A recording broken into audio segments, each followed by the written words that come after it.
ಆ, ನಾವು ಮುಂಚೆ ಒಂದು ಕರ್ನಾಟಕ ಮಹಿಳಾ ಮತ್ತು ಮಕ್ಕಳ ಸಾಧನಾಭಿವೃದ್ಧಿ ಚಾರಿಟಬಲ್ ಟ್ರಸ್ಟ್ ಅಂತೇಳಿ 2018ರಲ್ಲಿ ಆರಂಭ ಮಾಡಿದ್ವಿ. ಈಗಾಗಲೇ 8-9ನೇ ವರ್ಷದಲ್ಲಿ ರನ್ನಿಂಗ್ ಇದೆ ಸಂಸ್ಥೆ.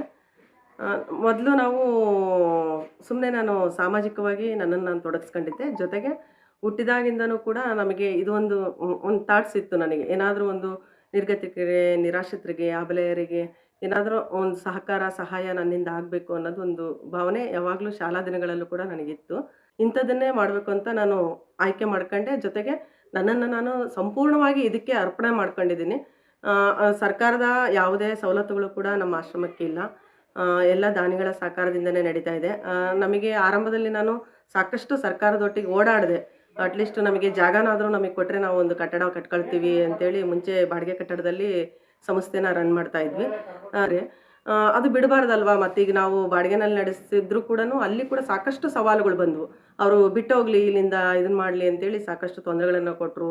ಅದು ಇದು ಬೇರೆ ಬೇರೆ ಥರ ನಮಗೆ ಹಿಂಸೆಗಳು ಆದವು. ಅದನ್ನೆಲ್ಲನೂ ಕೂಡ ಸಹಿಸ್ಕೊಂಡು ನಮ್ಮ ಸ್ವಂತ ಜಾಗದಲ್ಲಿ ಆದರೂ ಕೂಡ ನಾವು ಮಾಡಲೇಬೇಕು ಅಂತೇಳಿ ಇಲ್ಲಿ ರೋಡ್ ಕೂಡ ಸರಿಯಾದ ರೀತಿಯಲ್ಲಿ ಇರಲಿಲ್ಲ.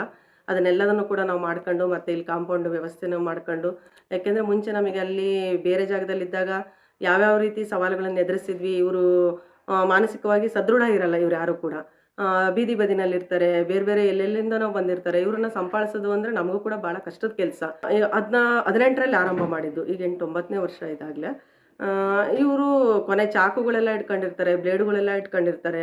ಇವ್ರು ಯಾವ ರೀತಿ ಮೈಂಡ್ ಸೆಟ್ ಇರುತ್ತೆ ಅಂತಲೂ ಕೂಡ ಗೊತ್ತಾಗಲ್ಲ. ಸಡನ್ನಾಗಿ ಅವ್ರ ಹತ್ರ ಹೋಗ್ಬೇಕು ಅಂದರೂ ಕೂಡ ನಾವು ಭಯ ಅನಿಸುತ್ತೆ. ಆದರೆ ನಮಗೆ ಅದು ಯಾವುದೂ ಅನಿಸಲ್ಲ. ಅವರೊಟ್ಟಿಗೆ ಅವರ ಮುಖವನ್ನು ನೋಡಿದರೆ ಇವ್ರ ಹತ್ರ ಹಿಂಗೆ ಮಾತಾಡಬೇಕು ಅನ್ನೋ ರೀತಿಯಲ್ಲಿ ಅವ್ರ ಮನಸ್ಥಿತಿನ ಅರ್ಥ ಮಾಡ್ಕೊಂಡು ನಾನು ಮಾತಾಡ್ತಾ ಅವ್ರ ಹತ್ರ ಹೋಗಿ ಅವ್ರ ಮನಸ್ಸನ್ನು ಗೆದ್ದು ಅವ್ರಿಗೆ ಮೆಡಿಷನ್ನು, ಟ್ರೀಟ್ಮೆಂಟ್ ಎಲ್ಲ ಸಿಕ್ಕಾದ್ಮೇಲೆ ಆ್ಯಸ್ ಯೂಶುವಲ್ ಅವರು ಚೆನ್ನಾಗಾಗಿ ಇಲ್ಲಿ ತಮ್ಮ ಕೆಲಸ ತಾವು ಮಾಡ್ಕೊಳ್ಳೋದ್ರ ಜೊತೆಗೆ ಆಶ್ರಮದ ಸಣ್ಣ ಪುಟ್ಟ ಕೆಲಸಗಳನ್ನು ಮಾಡ್ಕೊಂತ ಅವ್ರು ಖುಷಿಯಾಗಿರ್ತಾರಲ್ಲ, ಅದೇ ನನಗೆ ಸಿಕ್ಕಿರ್ತಕ್ಕಂಥ ಒಂದು ದೊಡ್ಡ ಒಂದು ಖುಷಿ, ಸಂತೃಪ್ತಿ ಅಂತ. ಆಮೇಲೆ ಆಶ್ರಮದಲ್ಲಿ 80 ಜನ ಇದ್ದಾರೆ ಸರ್. ಆಮೇಲೆ 106 ಜನ ನಾವು ಅಂತಿಮ ಸಂಸ್ಕಾರ ನೆರವೇರಿಸಿದ್ದೀವಿ.